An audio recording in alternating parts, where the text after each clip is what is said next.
রাজধানীর রাতদিন হাসপাতাল ছাড়ছেন রোগীরা, যদিও অন্য হাসপাতালে স্থানান্তরের জটিলতায় ভোগান্তিতে অনেকেই জানিয়েছেন ক্ষোভে। নিয়ে আরও জানাতে রাজধানীর মগবাজার থেকে যুক্ত হচ্ছেন রাকিব হাসান। রাকিব, 3 দিন হলো রাতদিন হাসপাতালের অনুমোদন বাতিল করা হয়েছে। অনেক রোগী এখন পর্যন্ত হাসপাতাল ছেড়ে যাচ্ছেন। একটু জানাবেন যে যারা হাসপাতাল ছেড়ে যাচ্ছেন, যাদের এখনো চিকিৎসা প্রয়োজন, অন্য হাসপাতালগুলোতে তারা আসলে যেতে পারছেন কিনা, তাদের সেই সুযোগ হচ্ছে কিনা, কি দেখছেন চিত্র?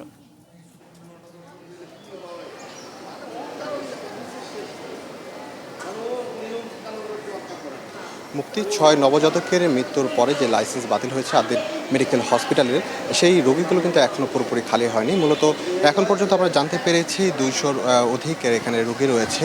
এখানে যারা রয়েছেন রোগীগুলো তারা বেশিরভাগই সংকটাপন্ন এবং নবজাতক বেশি রোগী রয়েছে। তাদের স্বজনরা বলছিলেন তাদের ক্রিটিক্যাল কন্ডিশন হওয়ার কারণে তারা আসলে এই মুহূর্তে তাদের রোগীদের অন্য হসপিটালে নিয়ে যাওয়ার চিন্তাভাবনা করছেন, যার জন্য এখনও এই হসপিটালটিতে রোগী রয়েছে। তবে জানেন যে স্বাস্থ্য অধিদপ্তর থেকে ৬টি হাসপাতালে এই যাদের আদ্দিন হসপিটাল থেকে রেফার করা হচ্ছে তাদের কিন্তু নেওয়ার ব্যবস্থা রাখা হয়েছে। তো আমরা দেখেছি যে এই হসপিটালটিতে এখন থেকে আর নতুন করে কোনো রোগী নেওয়া হচ্ছে না। আমরা আসার পরে দেখেছি অধিক সংখ্যক রোগী এখানে এসেছিলেন। তবে তারা বলছিলেন যে এই হসপিটালটি বন্ধ হয়েছে, তারা খুব কম টাকাতেই তাদের চিকিৎসা সেবা পেত এবং এখানকার মানও ভালো ছিল বা তারা সেভাবে স্বাস্থ্যসেবা তারা পেয়েছে বলে আমাদেরকে জানিয়েছেন। এবং এই হসপিটালটি যে বন্ধ রয়েছে অনেক না জানার কারণে তারা এখানে আসছেন এবং পরবর্তীতে তারা এখান থেকে চলে যাচ্ছেন।